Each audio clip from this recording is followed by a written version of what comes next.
ભાવનગરના મહુવા સ્થિત શ્રી લક્ષ્મીનારાયણ મંદિરમાંથી મધરાત્રે 12 વાગ્યે ભગવાન લક્ષ્મીનારાયણ અને ઘનશ્યામ મહારાજની મૂર્તિ ખસેડવાના મામલે ભારે વિવાદ ઊભો થયો છે। આ ઘટનાને લઈને સુરત સત્સંગ સમાજે નિત્ય સ્વરૂપદાસ સ્વામી સામે ખુલ્લો પડકાર ફેંક્યો છે। સુરતમાં સત્સંગ સમાજ સવાલ ઉઠાવ્યો છે કે જો મૂર્તિ ખસેડવાની શાસ્ત્રોક્ત વિધિ હતી તો પછી હનુમાનજી, ગણપતિ બાપા અને ભગવાન શિવની મૂર્તિઓ કેમ બંધ રાખવામાં આવી? જો આ વિધિ શાસ્ત્રોક્ત અને નિયમસર હતી તો આખા મંદિરની મૂર્તિઓ ખસેડાઈ હોત।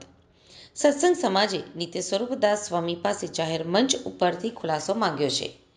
સમાજની માંગણી છે કે શાસ્ત્રોક્ત સિદ્ધાંત અને નિયમો અનુસાર મૂર્તિ ખસેડવાનું કારણ સ્પષ્ટ કરવામાં આવે। જો સ્વામી ખુલાસો ન આપી શકે તો તેમને જાહેરમાં માફી માંગવી પડશે।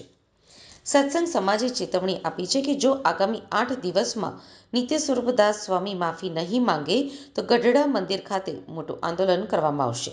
સાથે જ જો સ્વામી પોતાનો દાવો સાચો સાબિત કરી શકે તો સત્સંગ સમાજ તેમને દંડવત પ્રણામ કરશે, નહીં તો સ્વામી પાસે માફી માંગવા સિવાય કોઈ જ વિકલ્પ નહીં રહે। આ સમગ્ર મામલો હવે સત્સંગી સમાજમાં ચર્ચાનો વિષય બન્યો છે અને જો 8 દિવસમાં સ્વામી તરફથી કોઈ સંતુષ્ટિજનક જવાબ નહીં મળે તો આ વિવાદ વધુ ગહન બની શકે છે।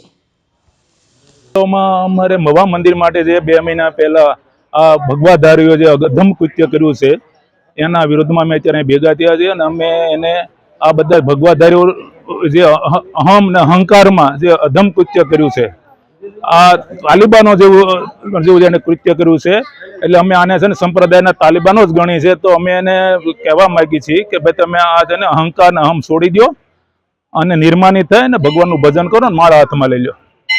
મૂર્તિનો મામલો છે અમારે લક્ષ્મીનારાયણ દેવ અને ઘનશ્યામ હરિકૃષ્ણ મહારાજની મૂર્તિ સવાર રાતના 12 વાગે ઉઠાવી ગયા અને ગણપતિ, હનુમાનજી અને શિવ શંકર ભગવાનની મૂર્તિ ત્યાં રાખતા ગયા। એ અત્યારે 2 મહિનાથી અને આરતી, થાળ કે પૂજા કોઈ થતું નથી અને એવું એને અધમ કૃત્ય કર્યું છે। અને ઓલી મૂર્તિ સવારમાં જે લક્ષ્મીનારાયણ ગઈ ગયા અને 5 વાગે લઈ ગયા, 12 વાગે લઈ ગયા, 5 વાગે તેને આરતી તો ઉતાર એના વિરોધમાં આજે અધમ કૃત્ય કર્યું છે। એટલે અમે આ સાધુઓને ભગવાધારીઓને કહેવા માંગીએ કે સુધરી જાઓ તો સારું છે, તમારા હિતમાં છે, નકર તમારે હરિભક્તો જાગી ગયા છે, હવે તમારું સહન નહીં કરે, તમારું બહુ સહન કર્યું છે, તમારો ભગવાધારીઓનું વેશમાં તમે બહુ ખોટું કાર્ય કર્યું છે, તો હવે સુધરી અને સંપ્રદાયના ભગવાનના જે શાસ્ત્રો પ્રમાણે, સિદ્ધાંતો પ્રમાણે વર્તન વર્તો અને તાલિબાનો જેવું કૃત્ય બંધ કરો।